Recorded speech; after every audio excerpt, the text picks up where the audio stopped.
중국의 역사 속의 유명 인물 가운데서 관우만큼 숭배를 받고 존경을 받는 그런 인물은 없습니다. 또한 세계 도처에 많은 화교들이 관우의 사당에 가서 제사를 지내고 절을 하고 숭배를 합니다. 화교들이 경영하는 많은 상점이라든가 음식점에도 가면은 관우의 상이 있죠. 지금 이 관우의 상은 관우의 고향인 산서성의 관우의 상입니다. 그래서 산서성 일대에 이렇게 관우상을 모시고 있고, 그리고 주창이 관우의 상징인 청룡 언월도를 들고 있습니다. 자, 그런데 그 앞에 보시게 되면 공덕상이라고 해가지고 이 관우에게 절을 하고 또는 향불을 피우고 그 다음에 여기에 돈을 내도록 이렇게 되어 있죠. 관우에게 절을 한 다음에 이 돈을 내고 왜 이런 일이 생겼을까요? 자, 관우에 대한 숭배는 중국 대륙뿐만이 아니고 전 세계에 화교들이 있는 곳들, 중국인들이 있는 곳에는 어디에나 관우의 사당이 있습니다. 지금 이 관우의 사당은 타이완의 타이중시에 있는 관우의 묘입니다. 관우의 사당이죠. 말레이시아의 쿠알라룸푸르에도 이렇게 관제묘가 있습니다. 역시 관우를 모시고 있죠. 중국인들이 가서 살고 있는 어디에나 이렇게 관우를 모시는 그런 사당들이 있습니다.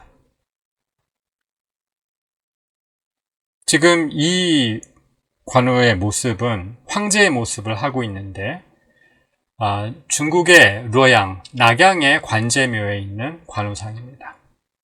그래서 중국인들이 있는 어느 곳에서나 가면 관우의 상을 보실 수가 있습니다. 관우는 왜 이렇게 숭배와 존경을 받는 그런 존재가 되었을까요? 그것은 이유가 있습니다. 전 세계에서 이렇게 관우를 모시는 관제묘가 공자를 모시는 공자묘보다 훨씬 많습니다. 그 이유는 무엇일까요? 그것은 관우의 고향하고도 좀 관련이 있습니다. 관우의 고향은 산서성입니다. 산서성은 태행산맥의 서쪽 편이라서 산서성이라고 하죠. 관우의 고향은 산서성의 남쪽에 있습니다. 산서성의 남쪽에 해주진이라는 곳이 이 사람의 고향입니다. 그러니까 산서성의 가장 남쪽 지역에서 태어났죠. 그래서 이 지역에 가시게 되면 관우에 이렇게 동상도 있습니다. 관우가 적토마를 타고 그리고 청룡 언월도를 들고 있죠. 그래서 적토마를 탄 관우가 이 청룡 언월도를 들고 있는 그런 모습을 보실 수가 있습니다. 그리고 이 사람의 고향, 관우의 고향이 산서성의 윈청, 운성시입니다. 여기가 이제 관우의 고향이고 관우의 많은 사연들을 담고 있는 관제묘, 관우의 사당이 있습니다. 관우는 원래 이름이 관우가 아닙니다. 관우의 원래 성은 풍이었고 이름은 현이었습니다. 그래서 풍현이 원래 관우의 이름입니다. 이 사람은 산서성 운성의 해주진 상평촌이라는 곳에서 태어났습니다. 그래서 이 사람의 원래 직업은 대장장이었다고 합니다. 그런데 이 풍현은 무예가 출중했고 불의를 보면 참지 못하는 그런 성격이었습니다. 그런데 이 사람이 살고 있었던 해주진에 아주 악독한 사람이 있었습니다. 해주의 호랑이라고 불렸던 악질, 토호가 있었습니다. 이 여웅이라는 사람이 있었는데 이 사람이 한 여성을 강제로 첩으로 삼으려고 했습니다. 이것을 보고 분개한 풍현이 이 토호였던 여웅을 들겨 패게 되죠. 그런데 이게 잘못돼가지고 여웅이 사망을 하게 됩니다. 그래서 졸지에 살인자가 된 풍현은 자기 고향을 떠나게 됩니다. 그래서 이 사람은 자기 고향을 떠나서 동관이라는 곳으로 도망을 갑니다. 그리고 이 풍현은 이름을 바꾸게 되죠. 그래서 성도 관이라고 바꾸게 되고 이름도 우라고 바꾸게 됩니다. 그래서 이 사람이 동관으로 도망친 다음에 만든 이 관이라는 성과 우라는 이름이 널리 역사 속에서 또 소설 속에서 널리 알려지게 된 겁니다. 삼국시대의 일개 무장이었던 관우는 삼국지 연의에서 충의의 상징적인 그런 인물로 평가가 되게 됩니다. 그리고 중국의 송나라, 원나라를 거쳐서 그 무성으로 추존이 되게 됩니다. 그리고 명나라와 청나라가 되면 황제가 되게 됩니다. 그래서 관제묘는 무묘로 승격이 됩니다. 그래서 공자의 문묘와 더불어서 널리 이 무묘인 관제 사당, 관우의 묘가 사당이 곳곳에 만들어지게 됐고 특히 화교들도 열심히 이 관우의 사당, 관제묘를 자신이 살고 있는 곳에 만들게 됩니다. 자, 지금 현재까지도 많은 사람들이 이 관제묘에 가서 참배를 합니다. 왜 많은 중국인들이, 많은 사람들이 관제묘에 가서 참배를 할까요?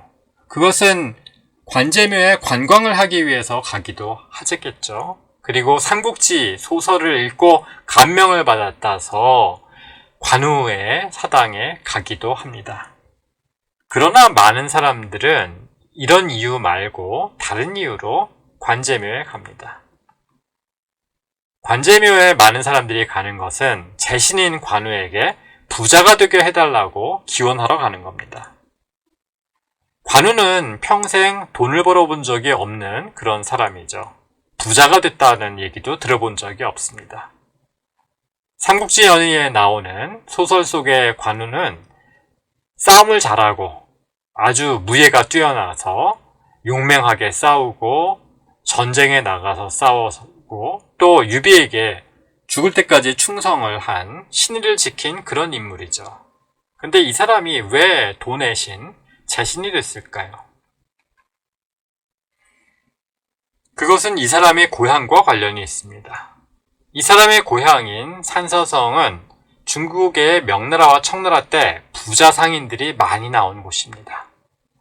산서상인들은 자신이 경영하고 있는 점포나 자신들이 경영했던 재래식 은행이었던 표호, 그리고 자신들의 고향 사람들이 같이 어울렸던 회관에 관우상을 두고 그리고 절을 하게 됩니다.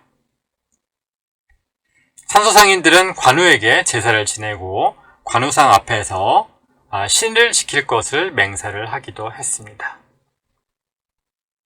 자, 이것은 산서상인들의 재래식 은행인 표호의 모습입니다.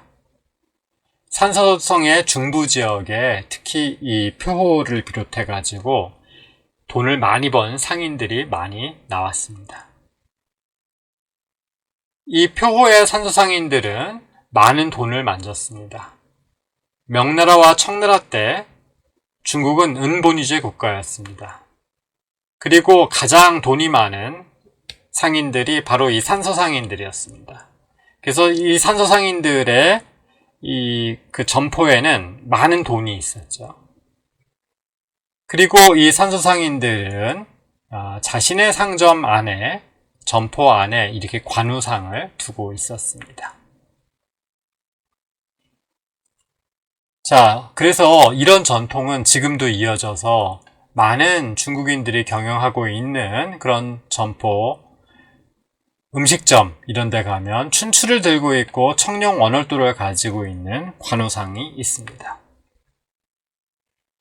명나라 때 산서성 상인이었던 왕현이란 사람은 장사를 할 때 의로서 이익을 제약해야 한다라고 얘기를 했습니다. 장사를 하는 사람들은 이익을 먼저 따지게 되죠. 그렇지만 이익만 따지다 보면은 의를 저버리게 되고 결국은 큰 상인으로 성공할 수가 없었습니다. 청나라 때 산서성의 유명한 상인이었던 교치웅이란 사람은 장사의 원칙이 뭐냐? 그랬을 때 의를 지키고 신을 지키고 이를 추구하는 것이다 라고 이야기를 했습니다. 이렇게 산서상인들은 신용을 중시했고 신용의 상징으로서 관우에게 절을 하고 관우에게 향불을 피우고 관우에게 돈을 많이 벌게 해달라고 기원을 했던 겁니다. 산서성에 가시게 되면 또는 중국 어디에나 가면 이렇게 관우를 모시고 있죠. 그래서 한나라 때 한수정 후에 봉해졌던 이 관우가 송나라 때는 왕후에 봉해지고 명나라 때는 황제로 추존이 되게 되죠. 산서상인들의 기업은 신용을 중요시했습니다. 많은 돈을 취급을 하는 이런 기업의 입장에서 신용이란 것은 매우 중요했습니다. 기업 내부에서 신용이란 것은 종업원들이 소유주에게 신용을 지켜야 되는 것이고 부하 직원들이 상사에게 충성을 해야 하는 것이었습니다. 또 기업 외부로 본다면 신용이란 것은 기업이 고객들에게 바치는 충성입니다. 계약을 중요시하고 신용을 지키고 약속을 천금같이 여기면서 고객을 성실하게 대하는 것이 바로 기업의 신용이죠. 산서상인들은 기업 제도에서 이미 명청대에 소유권과 경영권을 분리했습니다. 돈을 가지고 있었던 소유주는 자신이 직접 경영하지 않고 전문 경영인을 임명했습니다. 그래서 이 전문 경영인이 되는 총 지배인이 정해지면 이 사람이 알아서 책임 경영을 하게 됩니다. 소유주는 일체의 경영관리 권한을 총 지배인에게 다 넘겨주고 결산을 했을 때 이익 배당을 나눠주는 그런 정도에만 개입을 합니다.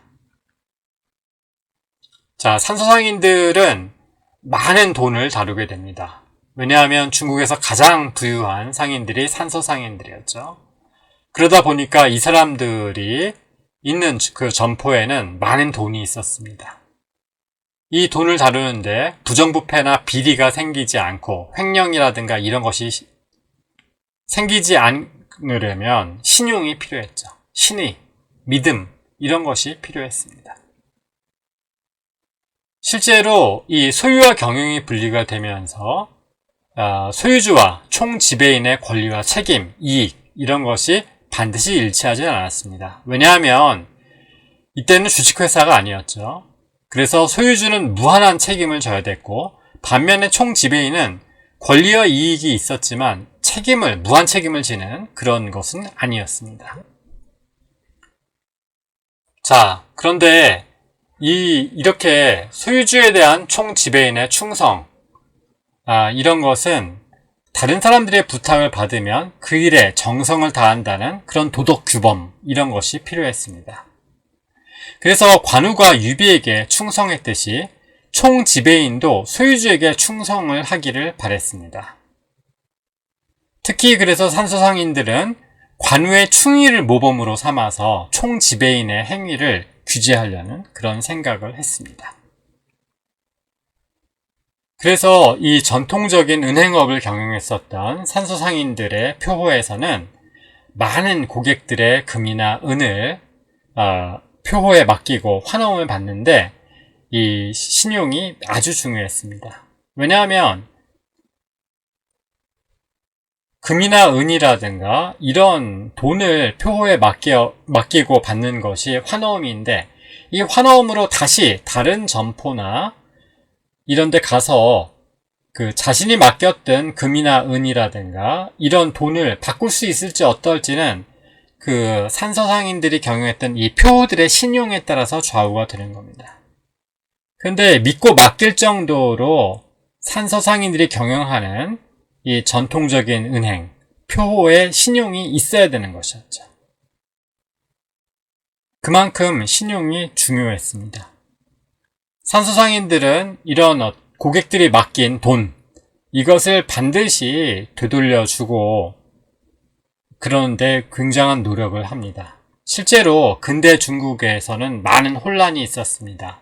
서구 열강이 침략을 하기도 했고 또 국내에서 민중들이 봉기를 일으키기도 하고 전쟁이 일어나기도 했습니다. 이제 그러면서 산소상인들은 큰 피해를 입기도 했고 그랬지만은 고객들에게 돈을 지급해야 한다는 그런 원칙은 지키려고 노력을 했습니다. 왜냐하면 신을 지키는 산소상인들의 기업 문화, 이것을 유지를 해야만이 자신들의 상업활동이 유지가 될 수가 있었죠. 그래서 산소 사람이고 대표적인 충의의 인물이었던 관우는 이 산소상인들에게서 신용의 상징, 신의의 상징으로 떠받들여지게 됐습니다. 그래서 산소상인들은 매일 이 관우상에 절을 하고 향불을 피우고 부자가 되길 기원했습니다.